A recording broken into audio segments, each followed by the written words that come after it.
A scream cut through the night, sharp and sudden, and every guard in the fortress froze where he stood.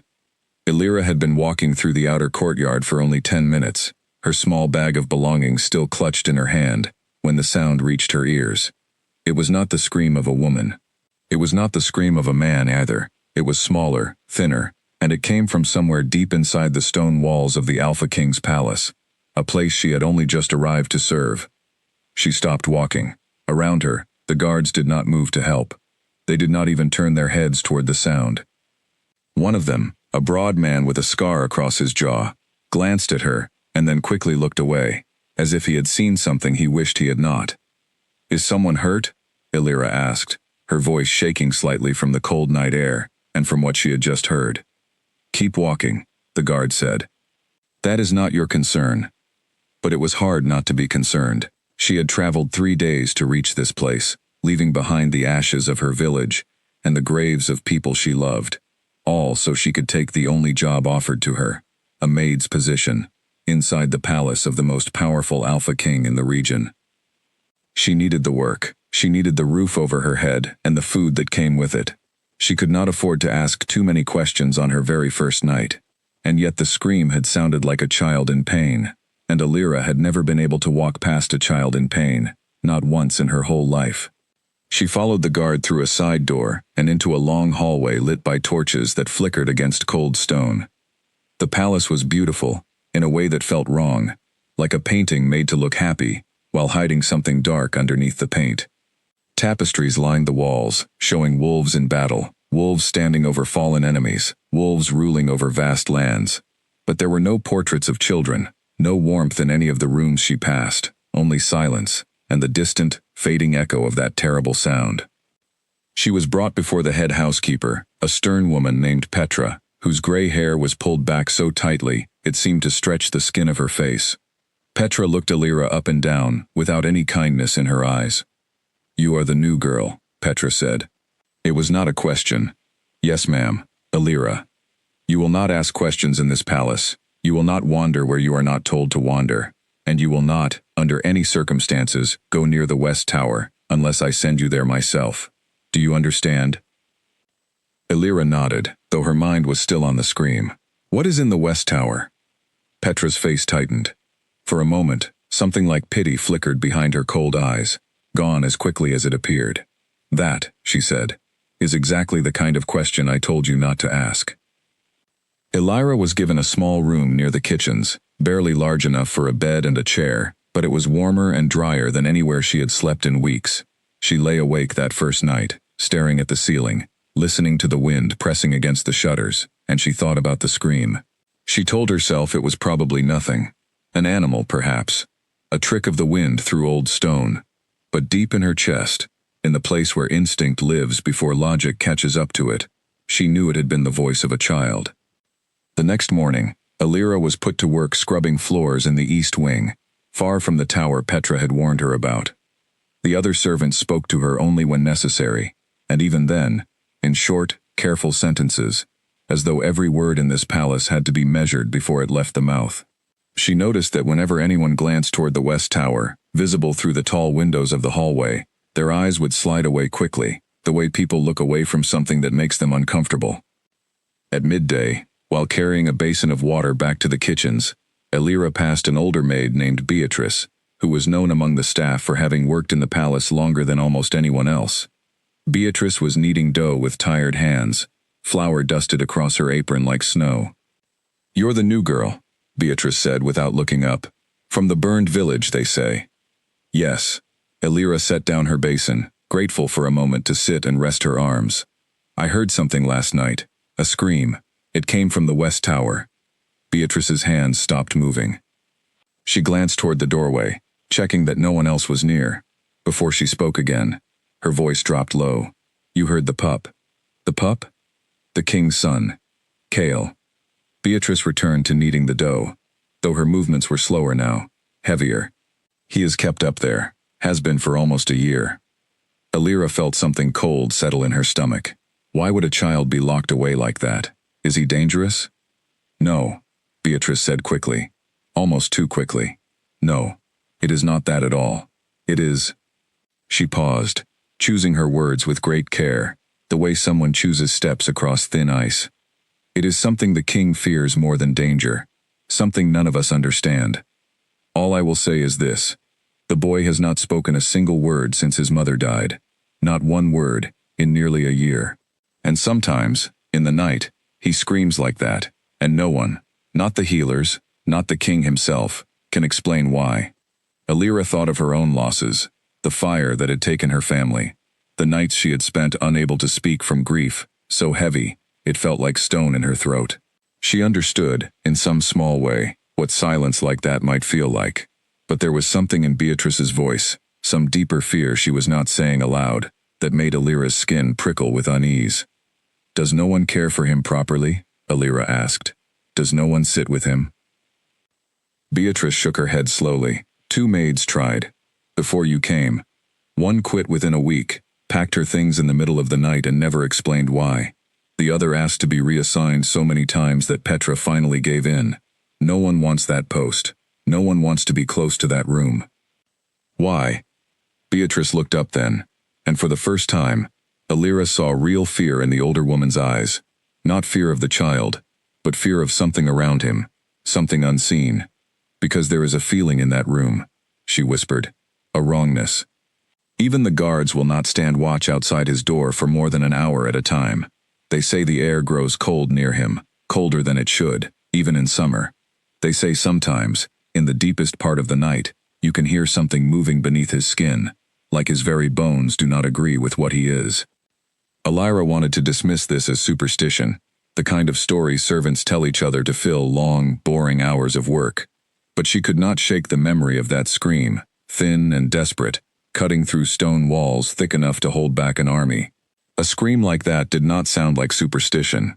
It sounded like suffering.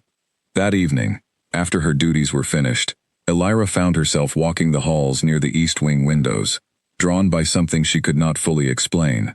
Through the glass, she could see the west tower rising above the rest of the palace, dark and separate, its single lit window glowing faintly, like a lonely candle against the night sky.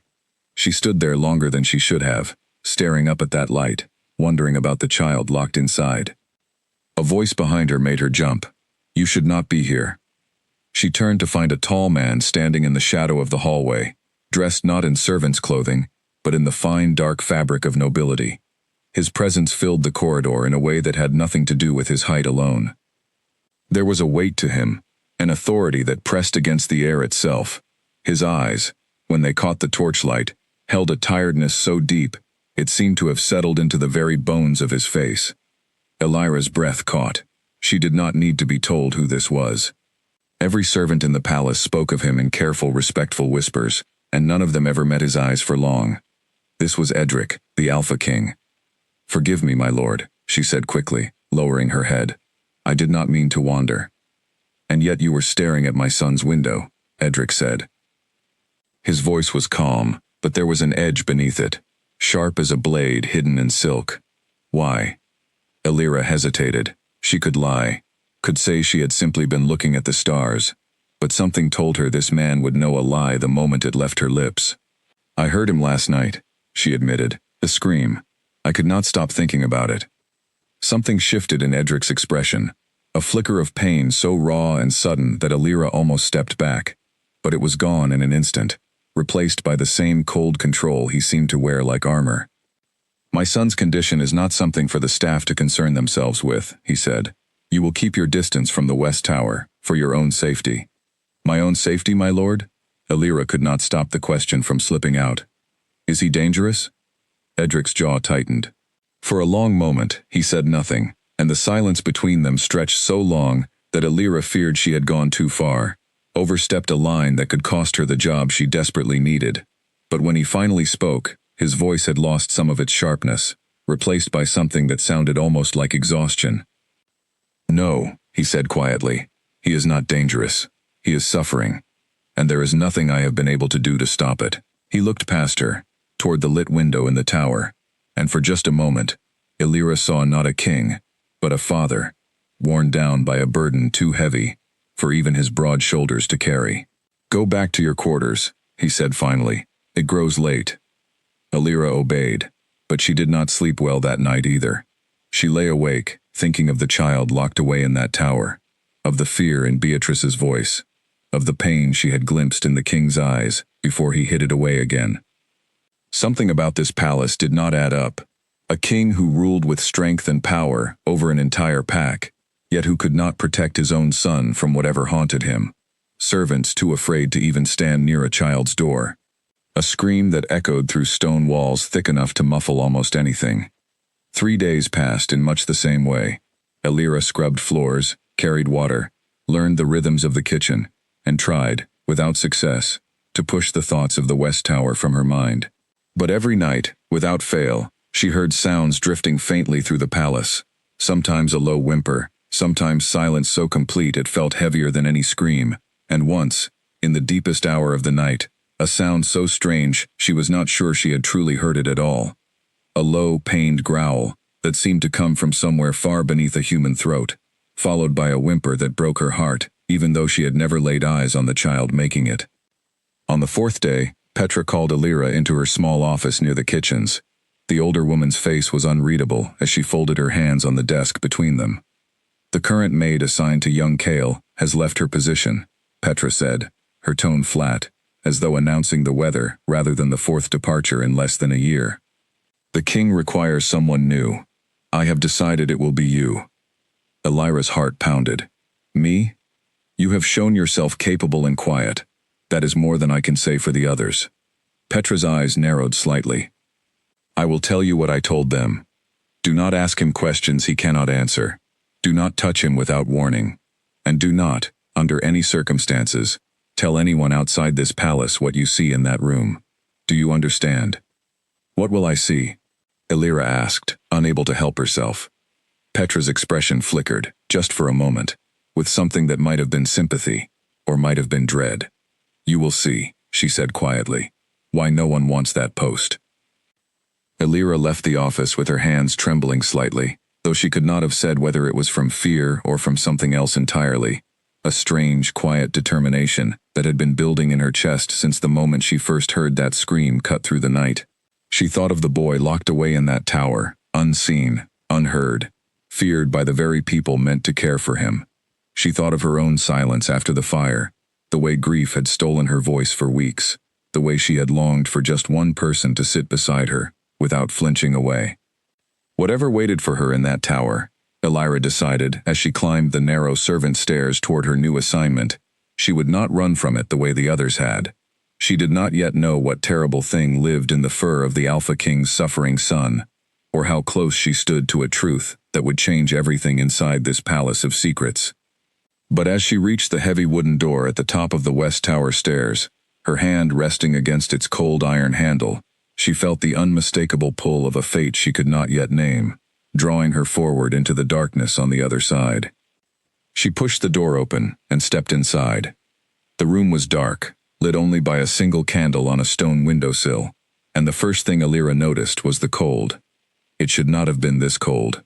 Outside, the evening air had carried the last warmth of summer, yet inside this small chamber, her breath nearly misted in front of her face, as though winter had claimed this one corner of the palace and refused to let it go. The second thing she noticed was the boy. He sat curled in the far corner of the room, as far from the door as the walls allowed, his knees pulled tight against his chest.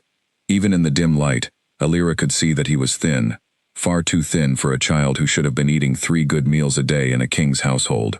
His hair was dark and matted, falling messily across his forehead, and patches of fur along his arms, the mark of a young shifter not yet able to fully control his change, looked dull and uncared for, tangled in places that should have been brushed smooth by now. He did not look up when she entered. He did not move at all. "Hello," Elira said softly, keeping her voice as gentle as she could manage, the way she might speak to a wounded animal caught in a trap. "My name is Elira. I am going to be looking after you now." Nothing. Not a flinch, not a glance, not even the smallest shift of his shoulders. He simply stared at the stone floor in front of him, his eyes distant, as though some part of him had traveled far away and left only his body behind in that cold little room. Elira set down the tray of food she had carried up the narrow stairs. Warm bread, a bit of roasted meat, a cup of water.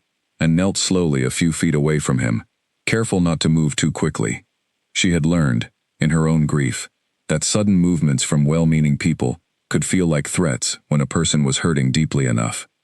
"I brought you something to eat," she said. "You do not have to talk to me. You do not have to look at me even. I will just sit here for a while, if that is all right." She sat down on the cold stone floor, arranging her skirts around her, and waited. Minutes passed in silence. The candle flickered. Somewhere outside, wind pushed against the tower's narrow window. Elira did not rush him, did not fill the silence with more words the way the other maids apparently had, according to what Beatrice told her later. She simply stayed, patient and still, letting her presence be the only thing she offered. It was nearly an hour before Cale moved. It was such a small motion that Elira almost missed it. The slightest turn of his head, just enough that one of his eyes, dark and wary, could see her without fully facing her. She did not react, did not smile too broadly, or reach toward him. She only met his gaze calmly, and then looked away again, giving him the space to watch her without feeling watched in return. "You don't have to be afraid of me," she said quietly, almost to herself as much as to him.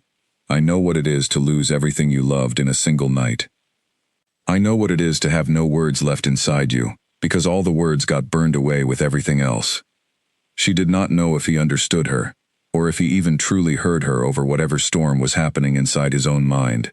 But something in the room shifted, subtle as a change in the wind. His shoulders, which had been locked rigid since she entered, eased down by the smallest amount. It was not much, it was almost nothing, but it was something. Over the following days, Elira returned to that tower room every morning and every evening, bringing food, fresh water, clean blankets she had begged from the linen stores despite Petra's raised eyebrow. She spoke to Cale the way she might speak to any child, telling him small, gentle things, what the weather looked like outside his narrow window, funny stories about the kitchen cat that chased its tail in circles, the way the bread had turned out slightly burnt that morning because the new kitchen boy had gotten distracted. She never demanded that he speak. She never demanded that he look at her, or eat in front of her, or do anything at all beyond simply existing in the same room while she was present. And slowly, so slowly that she almost did not notice it happening, something began to change. On the 5th day, he ate an entire piece of bread while she was still in the room, instead of waiting until she left, as he had done every day before. On the 7th day, his eyes followed her when she moved around the small chamber, tracking her the way a curious animal watches something it has not yet decided to trust. On the 9th day, when she reached out slowly to smooth a wrinkle from his blanket, he did not flinch away from her hand the way he had the very first time she tried. But even as these small victories built, one on top of another like careful stones forming a bridge across a wide river, Elira noticed something that troubled her deeply. Cale's fur, along the patches where his young shifter body had not fully learned to control its shifting, remained matted and neglected no matter how gently she tried to brush it. And more than that, there were moments, usually late in the evening, when his entire body would suddenly go rigid, his breath catching sharp and fast, his eyes wide with a pain that seemed to come from nowhere at all. He would press his hand against the side of his neck, just below his ear, as though trying to hold something in, or perhaps trying to hold something out. She asked him once, gently, if something hurt him there. He did not answer with words. He never spoke, not once during those first days. But he looked at her with such deep, aching fear in his young eyes that Elira felt her chest tighten with a worry she could not fully explain. She mentioned it to Beatrice one evening, while helping prepare the next day's bread. "He touches his neck," Elira said, "almost like he's in pain. Do you know anything about it?" Beatrice's hands stilled over the dough, and once again, Elira saw that same flicker of fear cross the older woman's face that she had seen the first day they spoke. "I have heard the other maids mention something like that," Beatrice admitted quietly. One of them, before she left, said she thought she saw something strange in his fur near his neck. She never got a good look at it. She left the very next morning and would not say why. "Strange how?" Beatrice shook her head firmly. "I do not know, and I do not want to know. Whatever it is not natural, Elira. You should be careful." That warning stayed with Elira long after the conversation ended, echoing in her mind as she walked the long corridor back toward her small room that night. She thought of the way Cale pressed his hand to his neck, the sudden rigid pain that gripped his small body without warning, the fear in his eyes that seemed to come from somewhere far deeper than ordinary childhood distress. She thought of the guards who would not stand watch near his door for more than an hour, of the maids who fled without explanation, of the king's own tired, haunted eyes when he spoke of his son's suffering. Something was happening to Cale, something no one in this palace seemed willing to name aloud, though everyone appeared to sense it circling around them like smoke from a fire no one wanted to admit was burning. Late that night, unable to sleep, Illyra found herself standing once more at the east wing window, staring up at the small lit candle glowing in the tower where Cale slept, alone, as he had slept alone for so many nights before she arrived. She thought about Petra's warning not to touch him without caution, about Beatrice's fear, about the king's insistence that she keep her distance for her own safety. Everyone around her seemed to be protecting themselves from something, while a small boy sat locked away in the cold, suffering through nights of pain that no one bothered to properly understand. Illyra made a quiet decision then, standing alone in that dark hallway with only the moon for company. Whatever was hiding in Cale's fur, whatever secret this palace was so desperate to keep buried, she would find it. Not for the king, not even for herself, but for a small, silent boy who had no one else willing to look closely enough to see the truth of his pain. The next morning, she climbed the tower stairs with a fine-toothed comb tucked into her apron pocket, determined that today, gently and carefully, she would finally look closely at whatever it was that made Cale flinch and press his trembling hand against his neck in the dead of night. Cale was sitting near the window when Illyra entered, the morning light catching the dust in the air around him, and for a moment she paused in the doorway just to watch him. It was the first time she had seen him choose to sit somewhere other than the darkest corner of the room, and something about that small shift felt like progress, fragile as a new leaf in early spring. "Good morning," she said, setting down the tray she carried. "I brought porridge today. Beatrice says it's the good kind, with honey." Cale glanced at her, and though he still did not speak, there was something different in his eyes now, something that had not been there the first day she met him. Less fear, more curiosity perhaps, or at least the beginning of trust, small and uncertain as it was. She sat beside him, close enough that their shoulders nearly touched, and let the silence stretch comfortably between them while he ate. When he finished, she reached slowly into her apron pocket and withdrew the wooden comb. "Your hair has gotten a bit tangled," she said gently. "May I brush it for you? I will stop the moment you want me to." Cale studied her for a long moment, his dark eyes searching her face, as though trying to determine whether this offer, like so many things in his short life, might turn out to be a trick. Whatever he found in her expression seemed to satisfy him, because after a moment, he gave the smallest possible nod. Illyra began at the ends of his hair, working out gentle tangles with slow, careful strokes, humming softly under her breath, the way her own mother used to hum, while braiding her hair as a child. Cale's shoulders, tense at first, began to loosen bit by bit. His eyes drifted half-closed, and for the first time since Illyra had known him, he looked almost peaceful.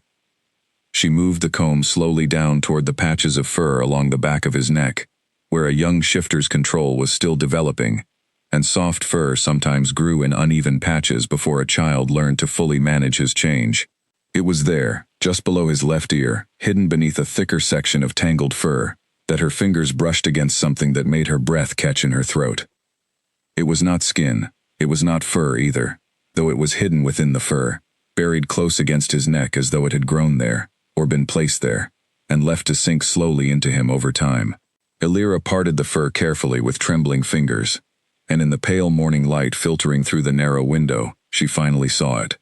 A mark, dark as spilled ink, roughly the size of a small coin, sat pressed into the skin at the base of Cale's neck. It was not raised like a scar, nor was it simply a bruise or a birthmark. It seemed to pulse, faintly, impossibly, with a slow rhythm that did not match the beating of his heart.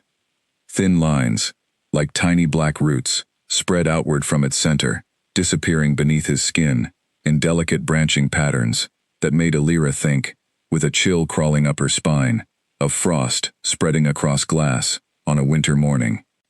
The moment her fingers touched it fully, Cale cried out and jerked away from her so violently that he nearly toppled sideways off the small stool.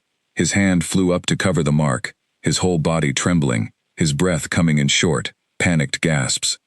It was the first sound Illyra had heard him make since she began caring for him, and it broke something open in her chest to hear how much pain lived inside that single cry. "I'm sorry," she said quickly, pulling her hands back and holding them up where he could see them, empty and harmless. "I'm sorry, Cale. I didn't mean to hurt you.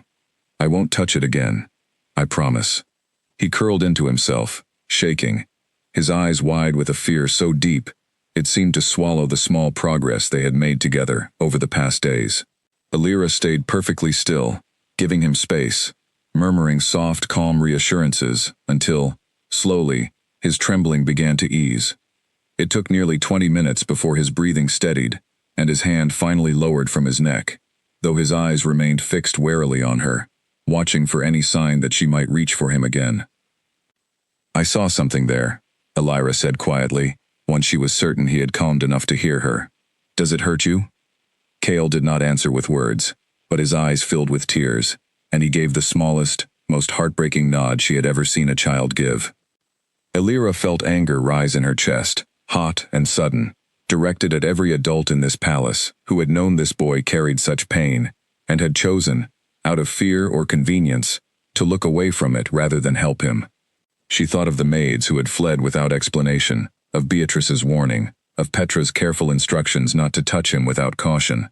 They had all known, in some form or another, that something was wrong, and not one of them had done more than whisper about it in careful, frightened tones. "I am not going anywhere," Illyra told him, her voice steady, despite the storm of emotion inside her. "Whatever that mark is, we are going to find out together. I promise you, Cale. I will not leave you alone with this." She did not know, in that moment, whether he understood the full weight of what she had promised, or whether he simply took comfort in the steadiness of her voice. But something in his posture shifted, the tightly coiled fear in his small body easing just slightly, and he leaned, almost imperceptibly, closer to her side. They sat together for a long while after that, Illyra humming softly again, Cale resting his head lightly against her arm, until the tension of the morning slowly faded into something gentler. When she finally rose to leave for her other duties, she paused at the door and looked back at him. "I will find out what that is," she said. "I promise you that." Cale watched her go, and though he still said nothing, Illyra thought she saw, for just a flicker of a moment, something that looked almost like hope in his tired young eyes. That evening, her mind consumed with what she had discovered, Illyra sought out the one person in the palace who might know something about strange marks and unnatural pain. Old Nora, the healer who tended to the staff's minor injuries and illnesses, and who had served the royal household longer than almost anyone still living within its walls. She found Nora in her small workroom near the herb gardens, grinding dried leaves into powder by candlelight. "You're the new girl caring for the young prince," Nora said without looking up, her voice raspy with age but sharp with intelligence. "I wondered when you would come find me." "I need to ask you something," Illyra said, closing the door behind her carefully. "Something I found. On Cale. A mark, near his neck, hidden in his fur. It looked almost black, with thin lines spreading out from it, like roots. It seemed to move, almost, like it had its own strange kind of heartbeat." Nora's hands stilled over her mortar and pestle. The color drained slowly from her weathered face, and for a long moment she said nothing at all, staring at the herbs scattered across her work table, as though she had suddenly forgotten what she had been doing with them. "Nora," Illyra pressed gently, "please, I need to understand what it is, so I can help him." The old healer finally looked up, and in her eyes, Illyra saw something she had not expected. Not confusion, not uncertainty, but recognition. Deep, old, frightened recognition, the kind that comes from knowing a terrible thing exists long before anyone else is brave enough to speak its name aloud. "Sit down, child," Nora said quietly, setting aside her tools with hands that trembled slightly. "I need to tell you what I fear you have found. And I need you to understand, before I say another word, that what I am about to tell you could put us both in a great deal of danger if the wrong ears were to hear it." Illyra sat, her heart pounding, and waited for the truth she had been chasing since the very first night she heard that scream cut through the darkness of the palace. Nora rose from her stool and moved to the door, checking the hallway outside, before latching it firmly shut.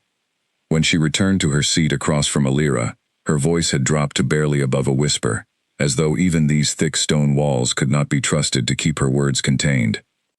"What you are describing," Nora said slowly, "sounds like something I have only ever heard spoken of in old stories, passed down from healers before me. Healers who learned their craft when the pack still fought bitter wars over territory and pride. It is called a blood curse." Alira's stomach tightened. "A curse? You mean someone did this to him on purpose?" "If it is what I believe it to be, then yes." Nora folded her weathered hands in her lap, her eyes distant, as though looking back through many years of memory. A blood curse is not simple dark magic thrown carelessly at an enemy. It requires great power, and even greater hatred to create. It is placed most often on the young, the innocent, because a curse rooted in innocence spreads slower, crueler, and is far harder to break than one placed on a grown warrior who might have the strength to fight it off. Why would anyone do such a thing to a child? Alira's voice shook with anger she could not fully hide. "Revenge," Nora said simply. "The oldest and cruelest reason there is. If someone wished to punish a powerful alpha, truly punish him, in a way that would haunt him every single day for the rest of his life, what crueler thing could they do than curse his own son, to suffer slowly, right before his eyes, while he stood powerless to stop it?" Alira thought of Edric's face that night in the hallway, the deep exhaustion carved into his features, the pain he had tried so hard to hide behind a king's cold composure. She thought of the way he looked toward the tower window, the grief that flickered across his expression before he forced it away. Suddenly, so much of what she had witnessed in this palace began to make a terrible kind of sense. "What does the curse do?" Alira asked, though some part of her already dreaded the answer. Nora's expression grew even graver. "If it is truly a blood curse, it does not kill quickly. That would be too merciful for whoever created it. Instead, it settles into the body, near a major point of the blood's path, and it slowly poisons the connection between a shifter's two natures, the wolf and the human self within them. It is why he cannot speak, I believe. It is why his fur will not grow smooth and healthy no matter how well he is cared for. The curse is fighting his own body from the inside, pulling his two halves apart from each other, bit by bit, day by day. And if it isn't stopped..." Nora's silence answered the question more clearly than words could have. "How long," Alira whispered, "does he have?" "I cannot say for certain. I have never seen a true blood curse with my own eyes, only heard the old stories. But based on what you describe, and how long the boy has already suffered without treatment..." Nora shook her head slowly. "Not long, child, not long at all, if nothing is done." Alira felt tears sting the corners of her eyes, hot with anger, and grief in equal measure. Then why has no one done anything? Why has the king simply locked him away, instead of finding a way to save him? "Perhaps he does not know what it is," Nora said. "Or perhaps he knows exactly what it is, and fears that knowledge more than anything else. A curse like this is not easily broken, Alira. The old stories speak of only one path, but it is a path few have ever successfully walked." "Tell me," Alira said immediately. "Please, Nora. Whatever it is, I need to know." The old healer studied her for a long moment, as though weighing whether this young maid, only days into her service, truly understood the weight of what she was asking to carry. Finally, she spoke again, her voice softer now, almost sorrowful. "The stories say a blood curse feeds on isolation. It grows strongest in silence, in loneliness, in a heart that has been cut off from warmth and connection. The only way to fight it, the only way to slow its hold and perhaps even break it entirely, is through the opposite of everything the curse demands, through trust, through bond, through a connection so strong and so genuine that it gives the cursed soul something to hold on to, something worth fighting to stay whole for." Alira sat back, the weight of this revelation settling heavily across her shoulders. "That is why he has been getting worse," she said slowly, piecing it together even as she spoke. "Locked away alone in that tower, with almost no one willing to stay close to him. Every maid who left, every guard too afraid to stand near his door. They were not just avoiding an uncomfortable assignment, they were feeding the very thing trying to kill him." "Perhaps," Nora said carefully. "I cannot promise the old stories are entirely accurate. Curses such as this are rare and dangerous to study too closely. But if there is any truth to them at all, Then what that boy needs more than any healer's herbs or any king's power is precisely what he has been denied for so long. Someone willing to stay close, without fear, without hesitation. Illyra thought of the small progress she had already made with Cale, the way his shoulders had relaxed under her gentle brushing, the way he had leaned against her arm after his panic subsided, the flicker of trust that had begun to grow between them, despite everything working against it. Could it be, she wondered, that her simple presence, her patience, her refusal to be frightened away, had already begun doing exactly what the old stories described? I need to tell the king, Illyra said, rising from her seat with sudden determination. He deserves to know what is happening to his son, and what might be able to save him. Nora caught her arm gently before she could reach the door. Be careful, child. If this truly is a blood curse, then whoever placed it upon that boy is still out there, and they will not take kindly to their work being undone. And the king, Nora hesitated, choosing her next words with visible care. The king has carried a great weight of grief since his wife died. Grief can make even strong men act in ways that seem strange to those who do not understand the full depth of their pain. Approach him carefully, Illyra, but approach him. That boy does not have the luxury of you waiting for the perfect moment. Illyra nodded, steadying her racing heart with a deep breath. She thanked Nora for her honesty and courage in sharing such dangerous knowledge, then made her way out into the darkened corridors of the palace, her mind fixed firmly on a single purpose. She had promised Cale she would find the truth behind his suffering, and now that she had it, however frightening and uncertain it might be, she would not let fear stop her from carrying that truth to the one person who might finally be willing, or able, to act on it. She found herself walking not toward her small room near the kitchens, but toward the private chambers of the Alpha King himself, her steps quickening with each passing corridor, the weight of what she carried pressing urgently against her chest. Whatever consequences awaited her for approaching him so directly, so soon after arriving in his household, she would face them. A child's life was worth far more than her own comfort or safety. She reached the heavy doors of the king's study and raised her hand to knock, her heart hammering so loudly she was certain it could be heard through the thick wood. Before her knuckles could touch the door, it swung open from the inside, and Edric stood before her, his expression sharp with surprise at finding her there.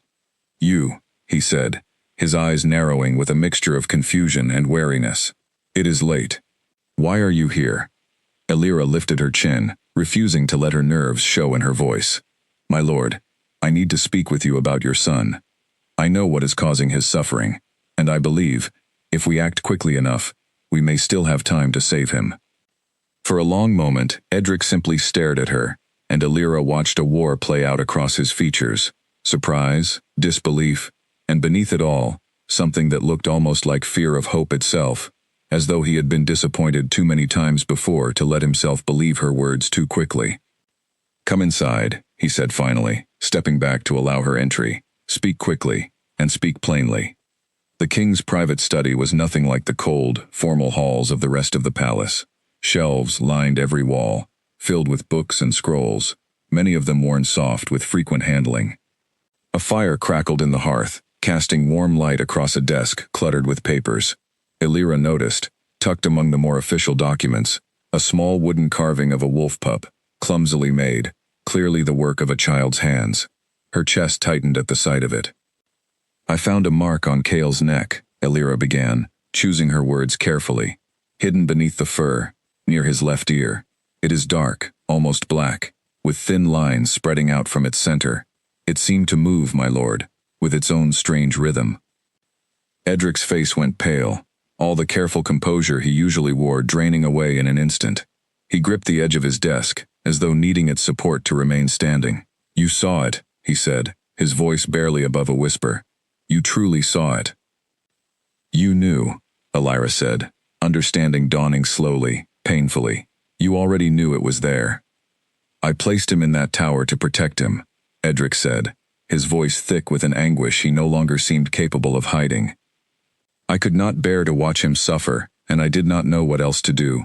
Every healer I brought to examine him left with the same answer, that they had never seen anything like it, and that they feared even studying it too closely might make things worse. I spoke with Nora, Illyra said gently. She believes it may be a blood curse. The words seemed to land on Edric like a physical blow. He sank slowly into the chair behind his desk, his broad shoulders curling forward under a weight that had clearly been crushing him for a very long time. I feared as much, he admitted quietly. I did not want to believe it.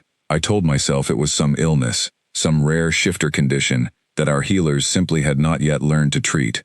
But deep down, I think I have known the truth since the night I first found that mark on his skin, only weeks after his mother died. Then you know who did this, Illyra said softly. Don't you? Edric's eyes closed, and when he opened them again, they were filled with a grief so raw and so deep that Illyra felt her own throat tighten in response. My wife, he said, Kale's mother, was named Leora. She was gentle and kind and beloved by every soul in this pack who ever met her. A year ago she was killed, murdered by warriors from the Ashfang pack, our oldest and bitterest rivals, led by a man named Draven, who has hated my family for reasons that go back generations, long before either of us were born. Illyra listened in silence, letting him speak, sensing that these words had been trapped inside him for far too long, waiting for someone willing to simply listen without judgment. Draven could not defeat me directly, Edric continued, his voice hardening with old anger, even as fresh tears gathered in his eyes. My pack is stronger than his, my warriors more skilled and more numerous. So instead, he found another way to wound me, a way far crueler than any battle could ever be. He sent his people into my territory the night Leora died, and I believe now, though I could never prove it, that they did not simply kill her. I believe they placed something on our son that same night, something meant to make me watch him suffer and die slowly, over months, over years if necessary, as punishment for standing against him. And so you locked Kale away, Illyra said quietly, hoping that isolation would somehow protect him. I did not know what else to do, Edric admitted, shame coloring his voice. I feared that if others got too close to him, if they saw what was happening, panic would spread through the pack. I feared that Draven's people might try to finish what they started, if word of the curse ever reached beyond these walls. I told myself I was protecting him, but I fear now that I was simply protecting my own broken heart from having to watch him suffer any closer than I already was. Illyra stepped forward, gathering her courage. My lord, Nora told me something else. She said that a blood curse feeds on isolation and loneliness, that the only way to fight it, perhaps even to break it entirely, is through genuine connection and trust, the very things Kale has been denied since the day this curse took hold of him. Edric looked up at her sharply. You believe closeness could save him, after everything I have done to keep him isolated for his own protection? I believe, Illyra said carefully, that isolation has not protected him at all. I believe it may have been making things worse this entire time. In the days since I began caring for him, he has started eating in front of me. His eyes follow me now when I move around the room. Just this morning, he leaned against my arm and did not pull away. Small things, my lord, but real things. Things that never happened, from what I understand, with the maids who kept their distance out of fear. Edric rose from his chair slowly, moving to the window that looked out toward the west tower, its single candle still glowing faintly in the darkness. I have been so afraid of losing him the way I lost his mother, he said quietly, that I built walls meant to protect him, and instead, built a prison that may have been killing him just as surely as the curse itself. It is not too late, Illyra said, moving to stand beside him. Nora believes there may still be time, if we act now, if we give Kale the connection and warmth this curse has been starving him of for so long. Edric turned to face her, and in his eyes, Illyra saw something shift, the beginning of a decision forming, painful and frightening, but necessary. What would you have me do? Be his father, Illyra said simply, not from a careful distance, out of fear of what might happen, but close, present. Let him see you.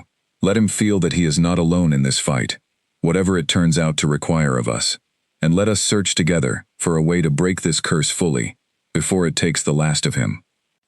For a long moment, Edric said nothing, staring at her with an expression she could not fully read. Then, slowly, he nodded, and something in his posture shifted, the crushing weight of a year's worth of grief and fear, beginning, just slightly, to lift. Tomorrow, he said, his voice steadier than it had been since she entered the room, We begin searching the old pack records. If there is a way to fully break this curse, I intend to find it, no matter what it costs me. And Illyra, he paused, meeting her eyes with a gratitude too deep for simple words. Thank you for not looking away, as everyone else did. Illyra felt a quiet warmth settle in her chest, despite the fear still coursing through her at everything they now faced together. I could never look away from a child in pain, my lord, she said softly. Not from Kale, not from anyone. As she left the king's study that night and made her way back through the dark, quiet halls of the palace, Illyra felt the shape of her purpose here, becoming clearer with every step. She had come to this place seeking only shelter and simple work, fleeing the ashes of her own broken past. She had not expected to find herself standing at the center of a king's grief, a child's suffering, and a curse born from an old, bitter war she barely understood. But as she climbed the stairs toward her small room, exhausted but resolute, she understood one thing with complete certainty. She would not stop now. Not when Kale's small, trusting steps toward her had only just begun, and not when a king's broken heart had finally opened enough to let hope back in. The palace library beneath the west wing had not been opened in years, and dust rose in soft clouds as Edric pushed open the heavy doors the next morning, Illyra close behind him, with a lantern held high. Shelves stretched from floor to ceiling, packed with scrolls and leather-bound volumes that recorded the long history of the pack, stretching back many generations before either of them had been born. My grandfather kept detailed records of every conflict between our pack and the Ashfang line, Edric explained, moving carefully between the towering shelves. If Draven's people used old magic to create this curse, there may be some record of it here. Some clue passed down through the years about how such things have been countered before. They worked through the morning in near silence, broken only by the soft rustle of aging pages and the occasional cough as dust disturbed the still air. Illyra found herself surprised by how tirelessly the king searched, how carefully he read each passage, determined not to miss a single relevant word. This was not the cold, distant ruler she had first encountered in the hallway days ago. This was a father, fighting with every tool available to him for his son's life. It was well past midday when Edric finally called out, his voice sharp with sudden excitement. Here, Illyra, come look at this. She hurried to his side and peered over his shoulder at the yellowed page he had found, filled with cramped, faded handwriting. It described, in careful detail, an old ritual used generations ago to break a curse placed on a young shifter during a similarly bitter conflict between rival packs. The bond ritual, Edric read aloud, his finger tracing the ancient script. It says here that a curse rooted in isolation can be broken through a ritual of trust, performed during the height of the curse's strength, when it draws closest to its final purpose. The cursed one must be anchored by someone bound to them through genuine, freely given care, not duty, not obligation, but true connection. What does the ritual require? Illyra asked, leaning closer to read the faded words herself. Edric's expression grew grave as he continued reading. It requires the anchor to remain close to the cursed one throughout the entire ordeal, no matter how difficult it becomes. The curse, sensing that its hold on isolation is being challenged, will fight back. It says here that the pain may intensify greatly before it breaks, and that many anchors in the old stories found themselves tested to their very limits before the connection proved strong enough to sever the curse's grip entirely. And if the anchor fails? Illyra asked quietly. If they cannot hold on through the pain? Edric's jaw tightened. Then the curse completes its purpose and takes the cursed one fully, beyond any hope of recovery. The weight of what they were considering settled heavily over the small library. This was not a simple matter of kindness and patience, the slow, gentle work Illyra had already been doing with Kale. This would require someone to stand beside him through what sounded like true agony, refusing to break, refusing to run, no matter how desperately the curse fought to drive them away. I will do it, Illyra said, before she had even fully finished thinking the words through. I will be his anchor. Edric looked up at her sharply. Illyra, you barely know him. You have cared for him only a matter of days. The old text says the bond must be genuine, deeply rooted. Are you certain such a connection has already had time to form? Illyra thought of the small progress they had already made together, Kale's eyes following her across the room, the way he leaned against her arm without flinching, the trust that had bloomed, however fragile, in the short time she had spent simply refusing to look away from his pain. She thought, too, of her own grief, her own silence after losing everything she loved, and the way even the smallest act of someone staying beside her, without judgment or fear, had eventually helped her find her voice again. "I believe it has," she said firmly. "And even if it has not fully formed yet, my lord, I intend to make sure it does before the ritual becomes necessary. I am not afraid of him. I am not afraid of his pain, or of standing beside him through whatever this curse throws against us." Edric studied her for a long moment, gratitude and worry warring visibly across his face. "You do not owe him this," he said quietly. "You do not owe my family anything at all. You could walk away from this entire burden, and no one would blame you for it."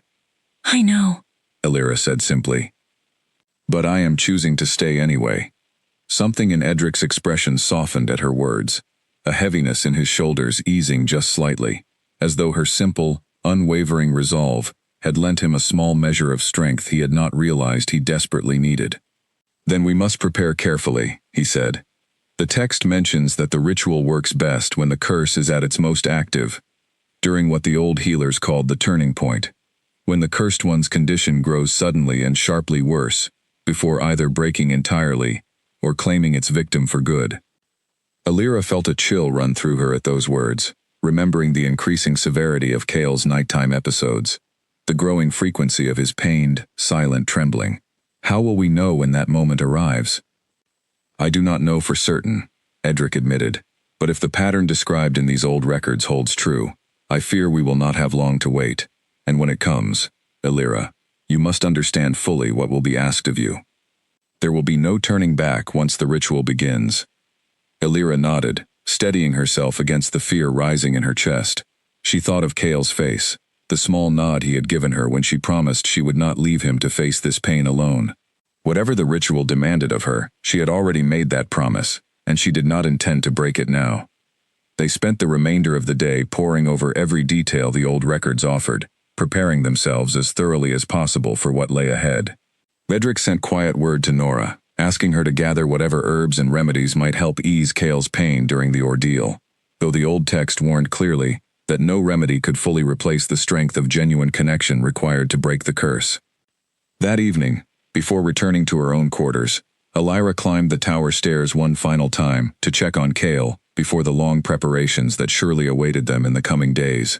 She found him sitting by the window as he often did now, watching the stars begin to appear across the darkening sky.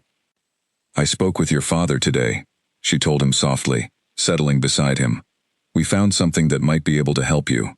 It will not be easy, Cale. It may hurt, more than anything you have felt before, but I promise you, I will be right beside you through every moment of it. I am not going anywhere." Cale turned to look at her, and though he still had not spoken a single word since she began caring for him, something in his dark eyes conveyed a depth of understanding, and perhaps even trust, that words could never have fully captured. Slowly, hesitantly, he reached out and took her hand in his own small one, holding on tightly, as though sealing a promise between them that neither of them could yet fully name. Illyra held his hand gently in return, her heart aching with both fear and fierce determination. Whatever pain lay ahead in the coming days, whatever the curse threw against them in its final desperate fight to keep hold of this small, suffering boy, she would not let go. Not for anything in this world. 3 days after the discovery in the old library, a messenger arrived at the palace gates in the dead of night, his horse lathered with sweat, his voice hoarse from riding hard across the border territories. Illyra was still awake, sitting with Cale through one of his increasingly frequent restless spells, when the commotion below reached even the tower's high window. She looked down through the glass and saw torches moving quickly across the courtyard, guards gathering in tight formation, voices raised in the kind of urgent tone that meant something serious had happened. Cale, sensing her sudden tension, gripped her hand tighter, his eyes wide with the same wariness that seemed to live permanently just beneath his surface now. "Stay here," Illyra told him gently. "I will find out what is happening, and come right back." She hurried down the tower stairs and found Edric already in the main hall, his face tight with barely controlled alarm, as he listened to the exhausted messenger deliver his report. Elira slipped quietly into the room, close enough to hear, and what she heard made her blood run cold. "Scouts spotted Ashfang warriors moving along the eastern border, my lord," the messenger said between labored breaths. "A small group, not a full war party, but armed and moving with purpose. They were seen near the old watchtower, asking questions of the local traders about the state of your household. About your son." Edric's expression darkened dangerously. "Draven knows something has changed." "It is possible, my lord," the messenger admitted. "Or perhaps he simply grows impatient, wondering why his curse has not yet fully claimed its purpose after all this time." After the messenger was dismissed to rest and eat, Edric turned to Elira, his jaw set with grim determination. "If Draven suspects we are close to breaking the curse, he may try to finish what he started by more direct means. We cannot afford to wait much longer. Every day we delay is another day he might grow bold enough to send more than scouts." "Then we must be ready sooner than we planned," Elira said, though fear tightened in her chest at the thought of rushing something so dangerous and uncertain. "Nora believes Kale's condition has already begun approaching what the old texts call the turning point," Edric said. "His episodes have grown more frequent, more severe. I fear we may not have the luxury of choosing our own timing much longer." Elira thought of the increasing pain she had witnessed in Kale over recent nights, the way his small body now trembled almost constantly after sunset, the way his grip on her hand during those episodes had grown so tight it sometimes left small marks on her skin that lasted well into the following day. She had not told Edric how bad it had truly become, not wanting to add to the weight already crushing him, but she understood now that hiding the full truth any longer would only endanger Kale further. "It is worse than I have told you," she admitted quietly. Last night, he could not sleep at all. He simply sat curled against the wall, shaking, for nearly 3 hours before exhaustion finally took him. And this morning, when I checked the mark on his neck, the lines spreading from it had grown longer, reaching further beneath his skin than when I first found it. Edric's face paled. "Then we cannot wait for a perfect moment that may never come. We must prepare for the ritual now, tonight if necessary, before Draven's scouts return with reinforcements, and before the curse finishes what it was always meant to do." Fear gripped Elira's heart at the thought of facing such a dangerous, uncertain ordeal so suddenly, without more time to prepare. But beneath the fear, she felt something steadier, something that had been growing in her since the very first night she heard Kale's scream echo through these stone halls. She had promised him she would stay beside him through whatever this required. She did not intend to let fear, her own or anyone else's, break that promise now. "I am ready," she said, meeting Edric's eyes with steady resolve. "Whatever tonight requires of me, I am ready to give it." They summoned Nora immediately, and the old healer arrived within minutes, her arms full of carefully prepared herbs and remedies, meant to ease the physical strain of the ordeal ahead, though she repeated once again her warning that no remedy could replace the strength of genuine connection the ritual truly demanded. The old text described a circle of protection, Edric explained as they climbed the tower stairs together, Nora's herbs clutched carefully against her chest, drawn around the cursed one and their anchor, meant to contain the curse's fury as it fights against being broken, and to keep any outside danger from interfering with the ritual while it unfolds. "Will it hold against Draven's people, if they were somehow to reach us?" Elira asked, unable to fully quiet the fear coiling in her stomach at the thought of danger arriving from 2 directions at once. "I have doubled the guard around the tower and the palace grounds," Edric said. "No one will reach this room tonight without passing through warriors loyal to me first. Whatever comes, Elira, I promise you that much protection at least." They reached the tower room to find Kale sitting exactly where Elira had left him, his small body curled tightly against the wall, trembling visibly, even in the dim candlelight.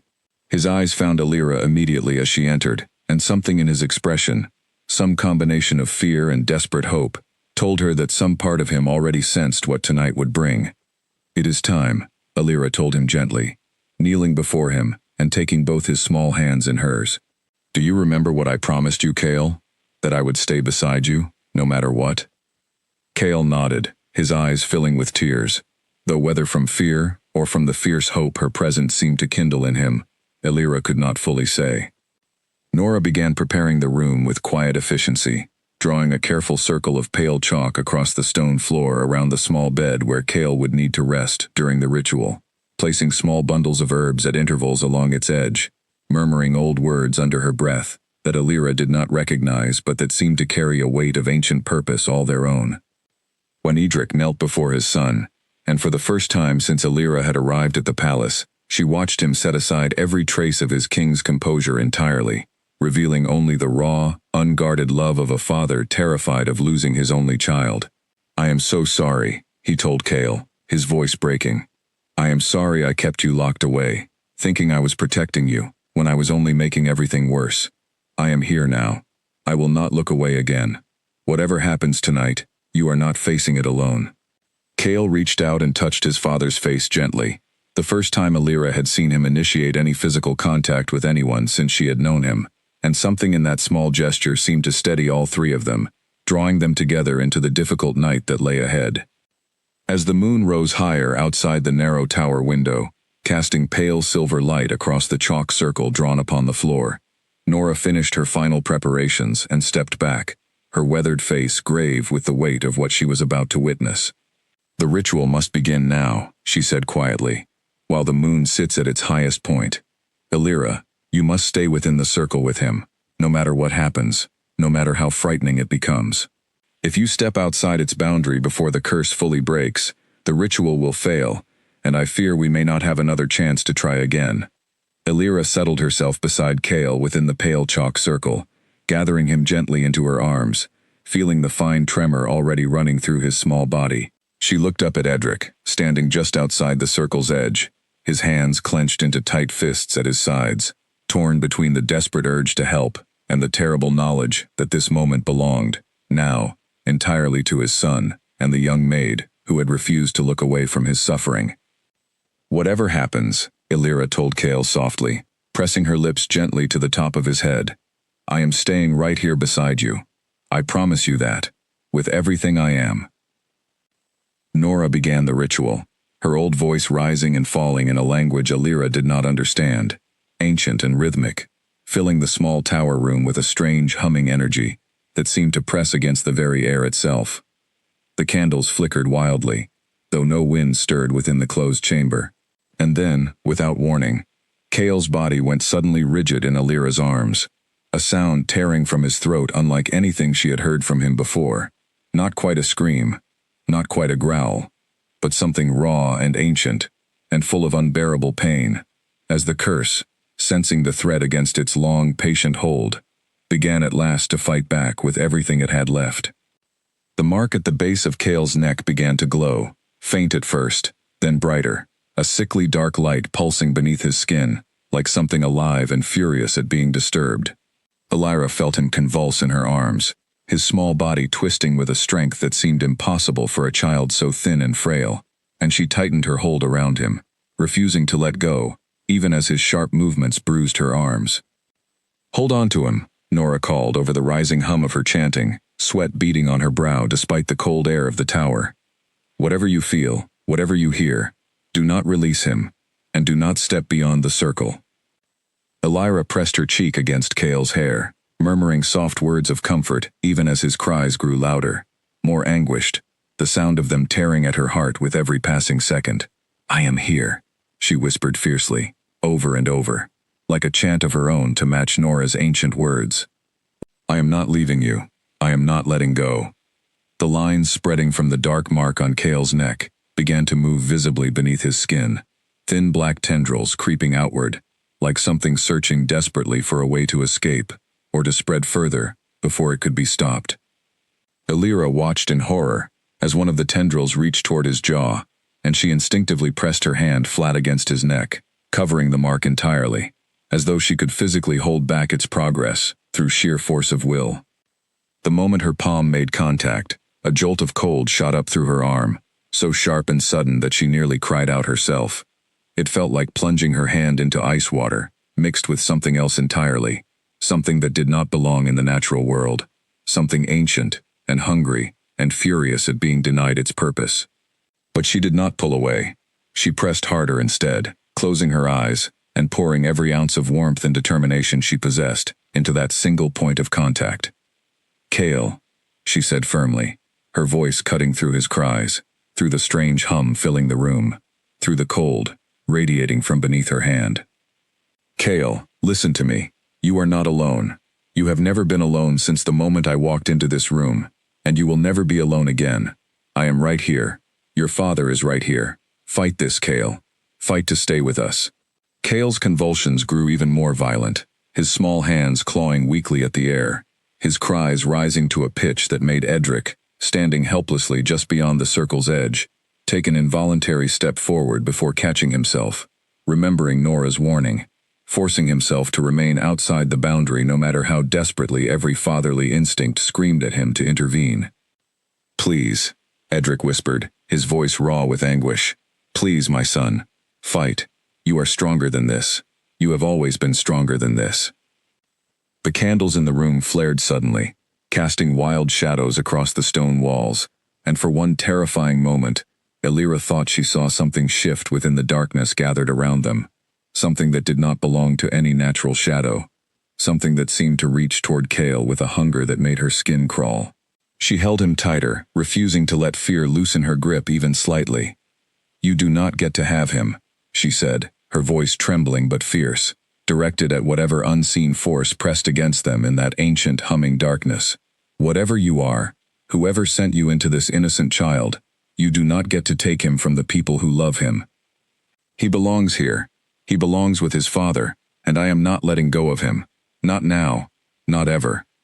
Something in the room seemed to recoil at her words, the cold pressing against her hand easing by the smallest degree, and Kale's violent convulsions began, ever so slowly, to lessen in intensity. His cries softened into ragged, exhausted sobs, and his small hands, which had been clawing desperately at nothing, finally found their way to Illyra's arms instead, gripping onto her with the last of his strength.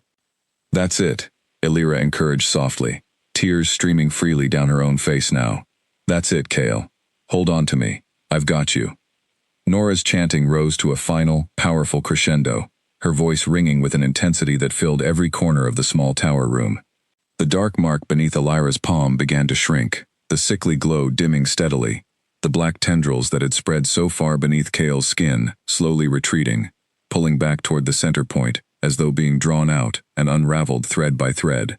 And then, with a final sharp gasp from Kale that echoed through the room like the breaking of some invisible chain, the mark went dark entirely, and the cold beneath Illyra's hand vanished, as suddenly as it had come, replaced by ordinary warmth, ordinary skin, ordinary breath rising and falling beneath her palm.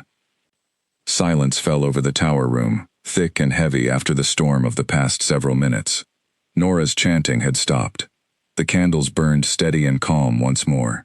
Kale lay limp and exhausted in Illyra's arms, his breathing ragged but even, his small body finally, blessedly, still. Kale? Illyra whispered, fear still gripping her heart despite the sudden calm. Kale, can you hear me? For a long, agonizing moment, he did not respond, and Illyra's heart clenched with terror that they had been too late after all, that the ritual had cost them everything, despite their best efforts. But then, slowly, his eyes fluttered open, dark and exhausted but unmistakably clear, focused on her face, with a recognition and warmth that had never been fully present in his gaze before. And then, for the first time in nearly a year, Kale spoke.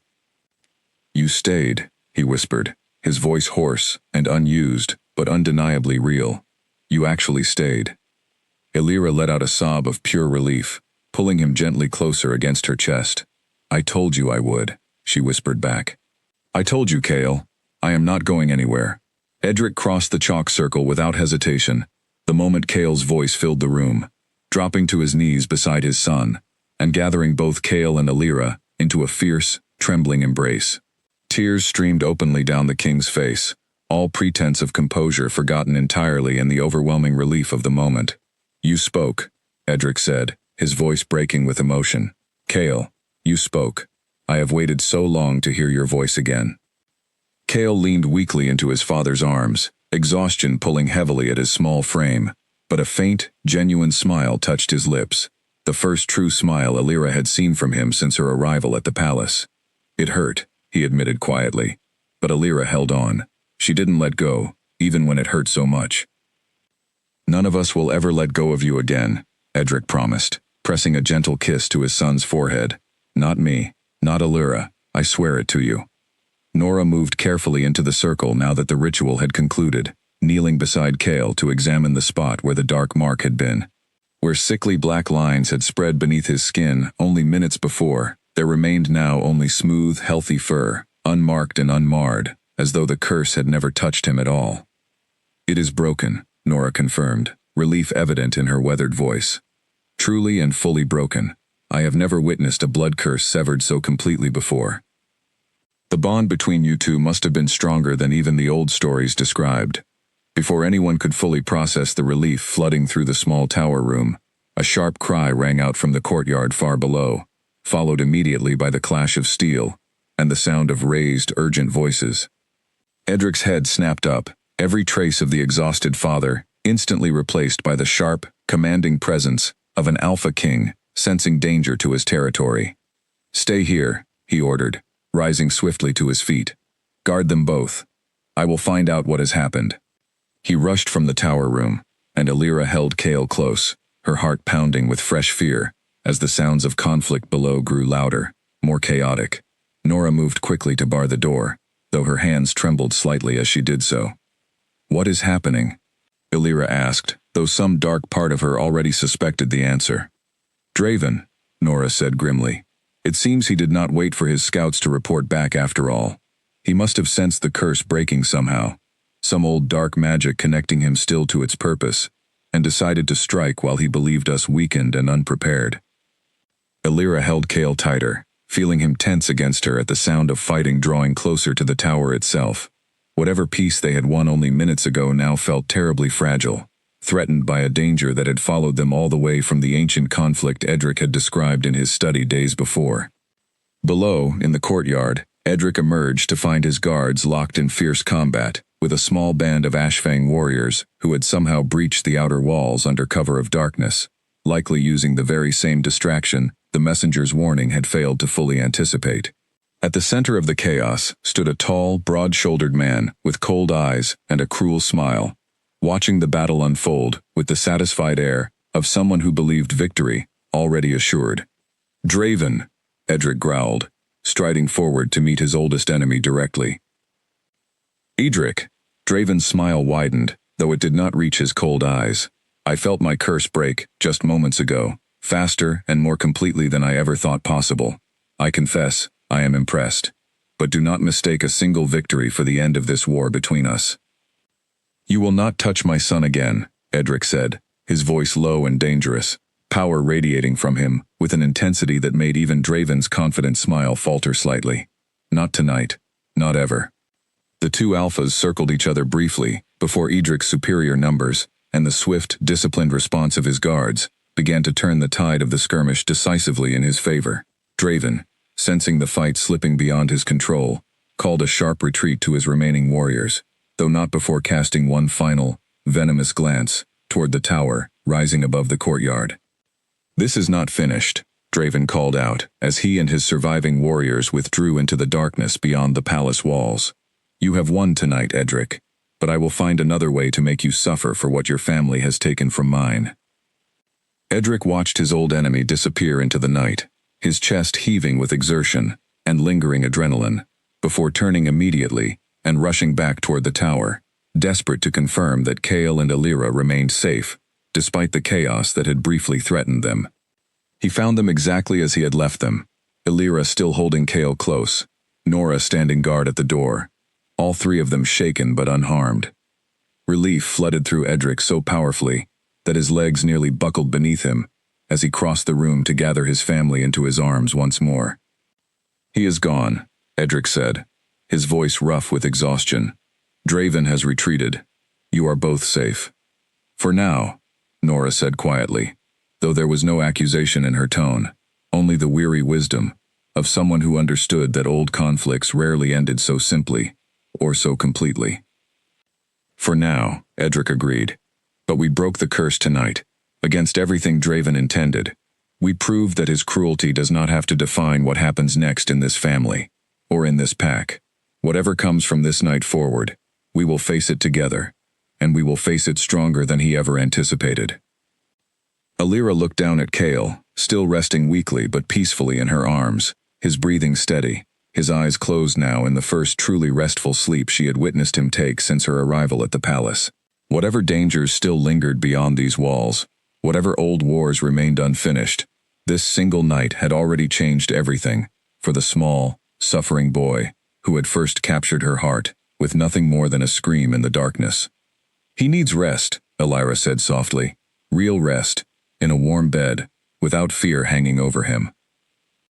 Edric nodded, gently lifting his sleeping son into his own arms for the first time in longer than he cared to remember, cradling him with a tenderness that spoke volumes about the love he had never stopped feeling, even through all the fear and grief that had driven him to make such difficult, painful choices. No more towers, he said firmly.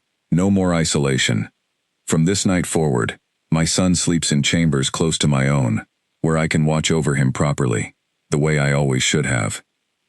As they made their way down from the tower together, leaving behind the cold, lonely room that had held so much suffering for so long, Illyra felt a quiet, hopeful warmth settle over her heart, despite the exhaustion weighing heavily on her body. The curse had been broken. Draven had been driven back, at least for tonight, and somewhere in the midst of all that danger and fear, something new and precious had begun to grow. A bond between a broken family and the quiet, determined Maid, who had refused to look away from a child's pain, no matter the cost.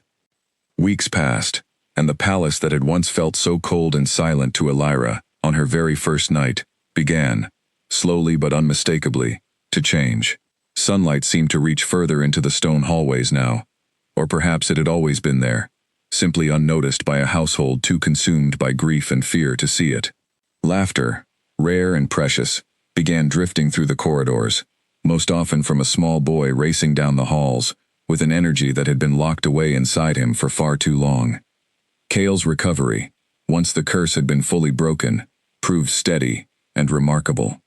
His fur grew smooth and healthy within days, his appetite returned in full force, much to Beatrice's delight in the kitchens, and his voice, once silent for nearly a year, now filled the palace with endless questions and observations, about everything from the migration patterns of birds outside his new window, to why the kitchen cat always seemed to be in a bad mood before breakfast.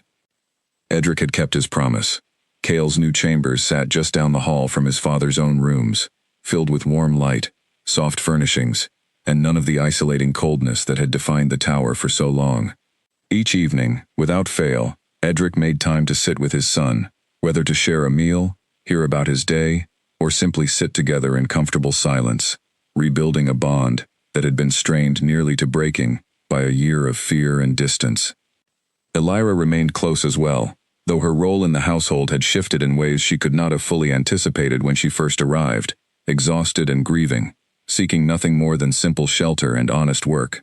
Petra, upon learning the full truth of what had happened in the West Tower, had regarded Illyra with a newfound respect that softened, if only slightly, her usually stern demeanor.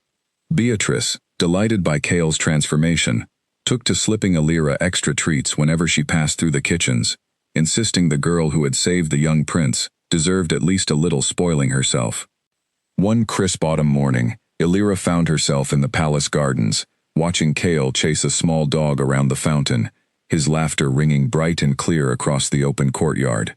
Edric approached quietly, coming to stand beside her, his expression thoughtful as he watched his son play with an openness that would have seemed impossible only weeks before.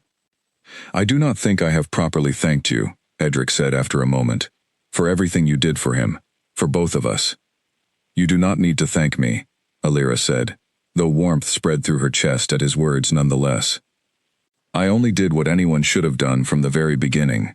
"Perhaps," Edric said gently, "but very few people would have done it the way you did, without hesitation, without fear driving them away, even when every instinct might have told them to protect themselves instead."